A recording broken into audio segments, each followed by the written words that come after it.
सा था, पहले वाला भी देख लेते हैं ना। ये वाला क्या प्रश्न है ये? अरे ये सब क्या है जी? तो इसको क्या है प्रश्न? भारत में भूमि सुधारों के उद्देश्य और उपाय बताइए।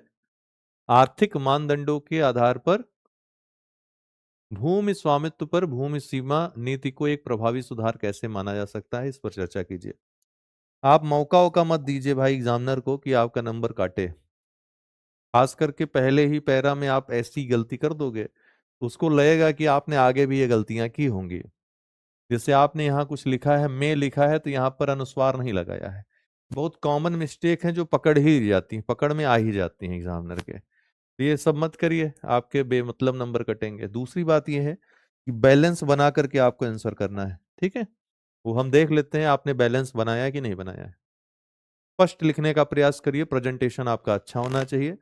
चित्रकारी करिए ना करिए उससे कोई मतलब नहीं है। आप बहुत चित्रकारी कर रहे हैं भेड़ चाल में, उससे कोई मतलब नहीं है। आप डाटा से भर दे रहे हैं पूरा अपना पेपर, उससे कोई मतलब नहीं है। जरूरी डाटा आप 2-3 डाटा दे दीजिए, एक प्रश्न के उत्तर में बहुत है। 1-2 एग्जाम्पल दे दीजिए, बहुत है। इससे ज्यादा आपको मेहनत नहीं करनी है। अगर इससे ज्यादा मेहनत कर रहे हैं वो व्यर्थ है, उससे कुछ आपको हासिल नहीं होने वाला है। ठीक? तो इसलिए जो कुछ चल रहा है चलने दीजिए, दूर के ढोल सुहावने होते हैं। अपनी तैयारी पे आप फोकस रहिए। कौन कितना डाटा है, कितना वो है, सब भूल जाइए बिल्कुल से। कॉन्फिडेंट रहिए। जितना तैयार करने के लिए दे रहे हैं तैयार कर लेंगे तो बेस्ट, सर्वश्रेष्ठ अंक प्राप्त हुए हैं और होंगे। नहीं होना होगा, ईश्वर आपकी किस्मत में लिखा ही नहीं होगा। आप लाख पढ़ के चले जाओ, नहीं होगा। यही मेंस की हकीकत है, इसको आप दिमाग में रख करके तैयारी करिएगा पीसीएस आईएएस की। ठीक है? कोई ऐसा बोलेगा नहीं, हर कोई आपको गारंटी देगा। आप बेस्ट करके आओगे, सबसे वर्स्ट के लिए तैयार रहना, और वर्स्ट करके आओगे तब भी सबसे बेस्ट के लिए तैयार रहना। लेकिन आप बेस्ट करके ही आओ, ठीक है? क्योंकि उसमें चांसेस ज्यादा हैं आपका सफल होने के। जितना कर्म करेंगे फल तो मिलेगा, इस बात पर भरोसा रखिए। कब मिलेगा, कैसे मिलेगा, वो ऊपर वाले को डिसाइड करने दीजिए।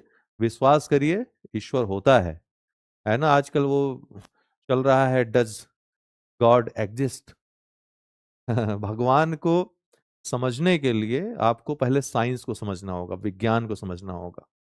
क्या हमारा समाज इतना वैज्ञानिक हो पाया है कि वो फिर ईश्वर कहते हैं ना, जहां विज्ञान खत्म होता है वहां जो है आध्यात्म शुरू होता है।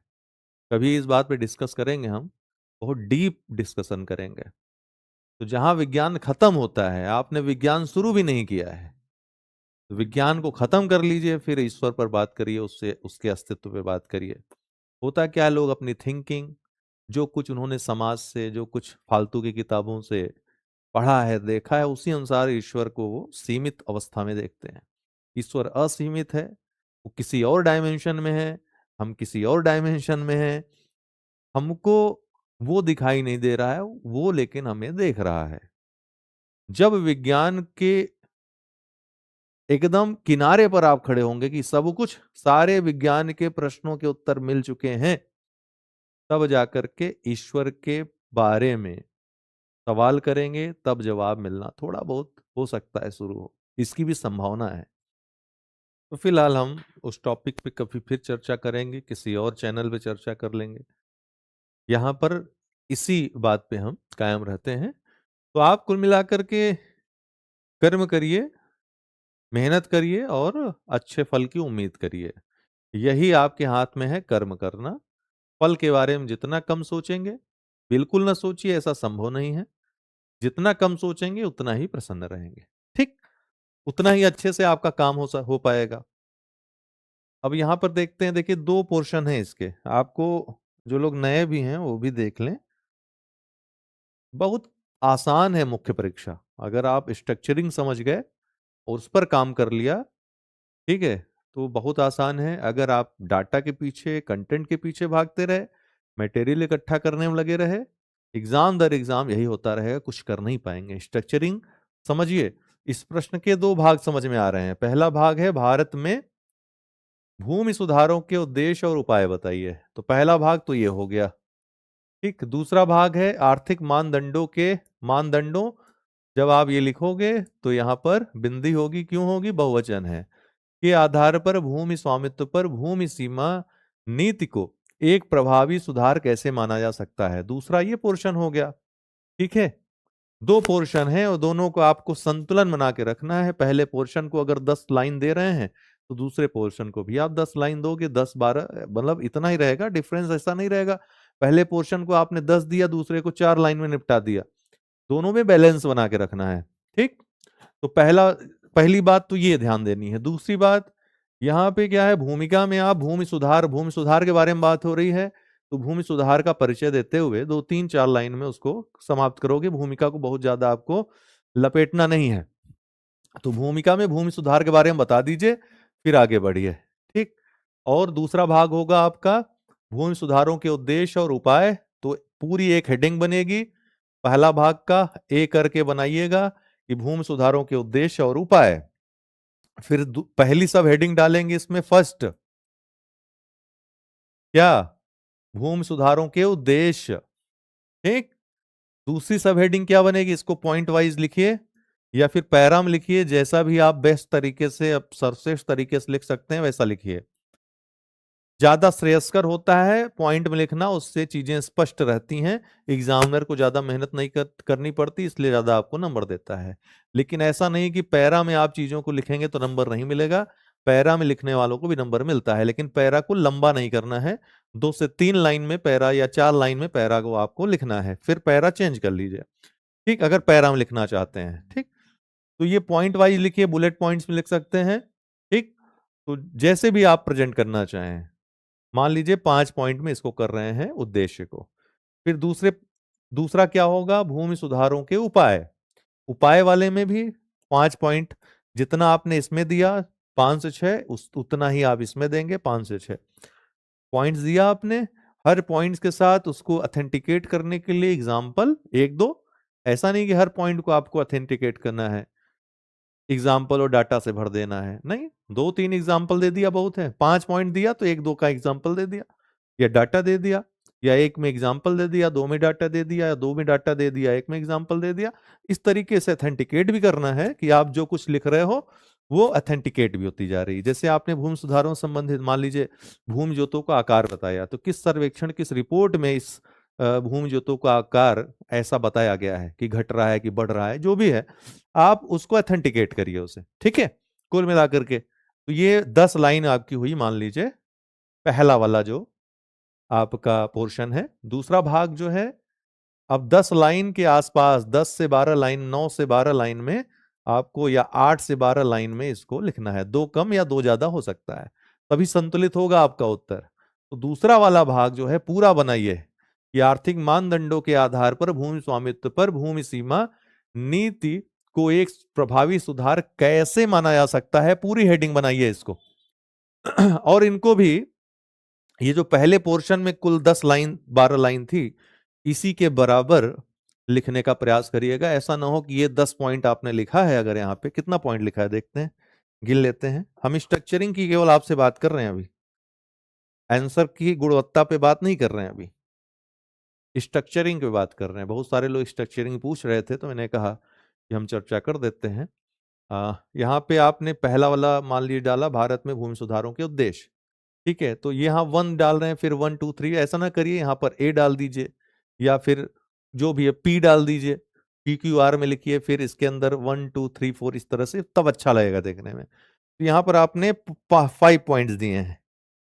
ठीक है, पहले पोर्शन का दूसरा जो सब पोर्शन है, भारत में भूमि सुधारों के प्रमुख उपाय, तो यहां भी आपने कितना दिया, पहले को 5 दिया पॉइंट, दूसरे को 4 पॉइंट दिया।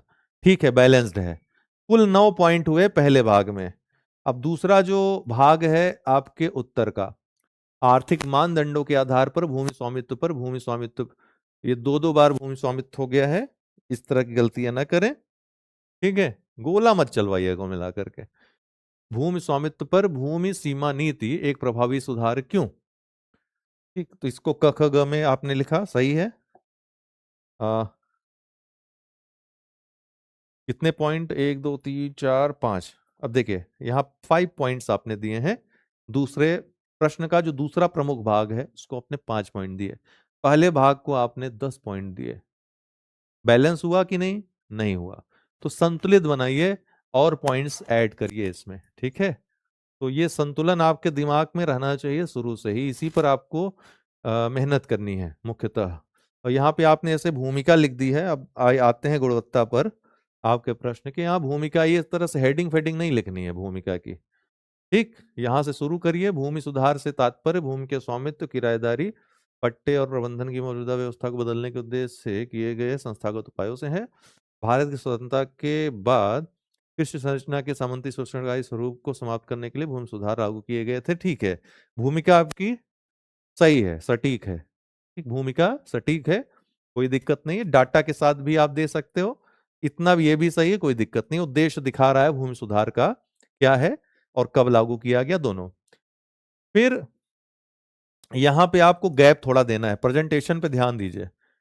भूमिका के बाद जब आप पहला मुख्य भाग लिख रहे हैं तो इसमें गैप होना चाहिए। तो भारत में भूमि सुधारों के उद्देश्य, सुधारों में आपने बहुवचन है और बिंदी नहीं लगाई है, ध्यान रखिएगा। सामंती ढांचे का उन्मूलन, ठीक है, पॉइंट से ही पता चल जाएगा। और पॉइंट्स को ऑथेंटिकेट कौन करेगा, मैं कि आप करोगे?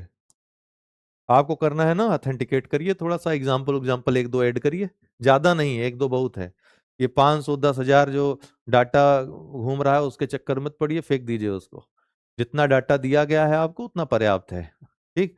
अपडेटेड डाटा हम आपको दे देंगे, उतना हर टॉपिक का डाटा दे देंगे। उन टॉपिक्स को आपको बस क्या करना है, उन डाटा को उठा करके 5-6 डाटा हर टॉपिक से रिलेटेड ऐड कर देना। उसको तैयार करने में कोई दिक्कत भी नहीं होगी आपको, ठीक है। ऐसे तो आप रट चुके और पढ़ चुके और लिख चुके, ज्यादा मोह माया में मत फंसिए, घातक है। भेड़ चाल मत चलिए, वो घातक हो जाएगा आपके लिए। जितना तैयार कर सकते हैं, जितना एक जेन्युइन, जितना एक आप एक्स्ट्राऑर्डिनरी नहीं है, इस बात पर भरोसा करिए। आप जो हैं एवरेज, एवरेज ना होते तो आप आईआईटीएन या एमबीबीएस आज डॉक्टर होते। हो सकता है आप में से कुछ लोग एक्स्ट्राऑर्डिनरी हों, ठीक है, तो उनकी बात मैं नहीं कर रहा हूं। आपवादिक रूप से हम सभी जो हैं एवरेज स्टूडेंट रहे हैं, ठीक है, तभी आप सिविल सर्विसेज में पीसीएस आईएएस दे रहे हैं। अन्यथा कहीं ना कहीं कुछ बिक कर रहे होते। आईएएस पीसीएस क्रैक करना बहुत बड़ी बात नहीं मानी जाती है, ठीक है। जैसे नेता बनना बहुत बड़ी बात नहीं मानी जाती है।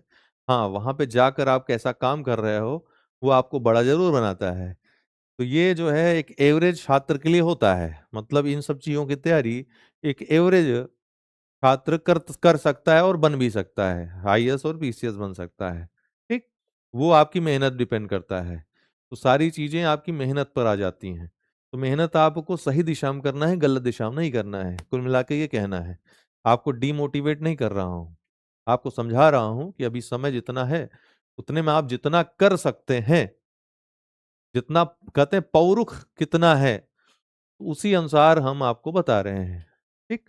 साल भर का पुथन्ना लेकर नहीं बैठना आपको, रिवीजन भी ना कर सके तो क्या फायदा है। उल्टा इतना उलझ जाएंगे कि तैयार हो चुका जितना तैयार है वो भूल जाएगा। समानता व सामाजिक न्याय, कृषि उत्पादकता में वृद्धि, ठीक है, आपने हमें हमारे कंटेंट से ही शायद पढ़ा है, ठीक है, अच्छी बात है। वो कंटेंट जो हम दे रहे हैं ना वहीं से आप सारी चीजें लीजिए अपने से। आपको केवल भूमिका में थोड़ी मेहनत करनी है और थोड़ा डाटा ऐड ऑन करना है, एग्जाम्पल वगैरह ऐड ऑन करना है, ठीक। कुल मिला के प्रेजेंटेशन ध्यान दीजिए जहां पर आपको नंबर मिलेगा, ठीक है। एक प्रभावी सुधार क्यों है, इसमें क्या क्या बिंदु आपने दिए हैं? रोजगार प्रभाव, यहाँ पर आपने डाटा और एग्जाम्पल कुछ नहीं दिया है, ये आपकी बहुत बड़ी कमजोरी है। और यहाँ पे आपने एक बिंदु में सीमाएं और शर्तें भी लिख दी हैं। बता क्या रहे हैं आप? आपने जो हेडिंग डाली है एक प्रभावी सुधार क्यों है, और यहाँ पे आपने इसी में जोड़ दिया है सीमाएं और शर्तें। इसको अलग से आप लिखिए, ठीक है, इसको आप अलग से लिखिए। सीमाएं और शर्तें ये प्रश्न का मुख्य भाग नहीं है, न प्रश्न में पूछा है, लेकिन सीमाएं और शर्तें बताना एक अच्छी बात होती कि आपने कुछ कमियों पर भी फोकस किया है। और निष्कर्ष में इन्हीं सीमाओं और शर्त, ये निष्कर्ष आपने जो दिया है इसको आप हेडिंग नहीं डालेंगे इसका, ठीक है। निष्कर्ष की हेडिंग नहीं डालेंगे, भूमिका की आप हेडिंग नहीं डालेंगे, स्ट्रक्चर में ये चीज साफ हो जानी चाहिए कि आप निष्कर्ष लिख रहे हो। तो निष्कर्ष में जो आपने ये सीमाएं और शर्तें बताया है, इसी पृष्ठभूमि में आप निष्कर्ष को लिखेंगे कि इनको कैसे दूर किया जा सकता है। ठीक, वहीं से आपका निष्कर्ष हो जाएगा। बस ये आपका स्ट्रक्चर होना चाहिए। ठीक, चित्रकार, ये चित्रकला की परीक्षा नहीं है, ये स्पष्ट हो जाना चाहिए आपको। ये चित्रकला की परीक्षा नहीं है, ये दक्षता की परीक्षा है। आप कितने दक्ष हैं, आपका लेखन कौशल कैसा है, आपकी समझ कैसी है। हालांकि अब पहले जैसा वो नहीं रह गया। पहले जब आपका 3 से 4 पेजेस में एक एक आंसर लिखना होता था, तब आपकी समझ परखी जाती थी, विद्वता देखी जाती थी। अभी लिमिटेड आपको पेजेस में लिखना है। आपके लिए आसान हो गया है कि आप मुख्य मुख्य बिंदुओं पर पढ़कर जाइए, उसको लिख दीजिए। बहुत ज्यादा उसमें डीप नॉलेज की आवश्यकता नहीं है, ना तो डीपली आपको उसमें कुछ एनालिसिस करना है। आपके लिए आसान हो गई चीजें, तो आप अपने स्टफ क्यों बना रहे हैं? इतना ज्यादा चीजें, इतना कंटेंट आप इकट्ठा कर ले रहे हो, विश्वास मानिए आप पढ़ नहीं पाएंगे, तैयार नहीं कर पाए। आपके भले के लिए बोल रहा हूं, जितना दे रहा हूं उतना तैयार करते चलिए। जितना दे रहा हूं उतना इजीली आप तैयार भी कर लोगे, रिवाइज भी कर लोगे। ठीक है, उस पर काम करिए। आंसर राइटिंग तभी करिए जब आपका कंटेंट तैयार होने लगे, उसी की आंसर राइटिंग करिए। ठीक है, ऐसा नहीं कि आप कुछ तैयार नहीं है, आंसर राइटिंग और टेस्ट देने निकल गए, उससे आपका क्या लाभ होगा? हवा में कुछ भी लिखने से क्या मतलब है? कंटेंट तैयार करिए, जो टाइम बचेगा उसमें आंसर लिख लीजिएगा। जो कंटेंट आप तैयार कर रहे हैं उसी के साथ आप लिखिए भी। हम तो क्वेश्चन आंसर फॉर्मेट में आपको दे रहे हैं, उसको लिखते भी आप रह सकते हैं, रफ में लिखिए, उसी से स्पीड बन जाएगी। आंसर राइटिंग का उद्देश्य, टेस्ट का उद्देश्य होता है कि नियत समय में आप वो प्रश्न हल कर पा रहे हो कि नहीं कर पा रहे हो। ठीक, तो आपका अगर 20 प्रश्न लिख रहे हो, एवरेज 2 3 4 प्रश्न भी लिख रहे हो अगर डेली, दोनों समान है। उससे 20 प्रश्न आप डेली लिख रहे हो या फिर 3 4 प्रश्न डेली लिख रहे हो, स्पीड बननी होगी तो 3 4 वाले में बन जाएगी। तो आप समझिए इस चीज को, दक्ष बनिए, स्मार्ट बनिए। आइए दूसरे वाले पे चलते हैं अब।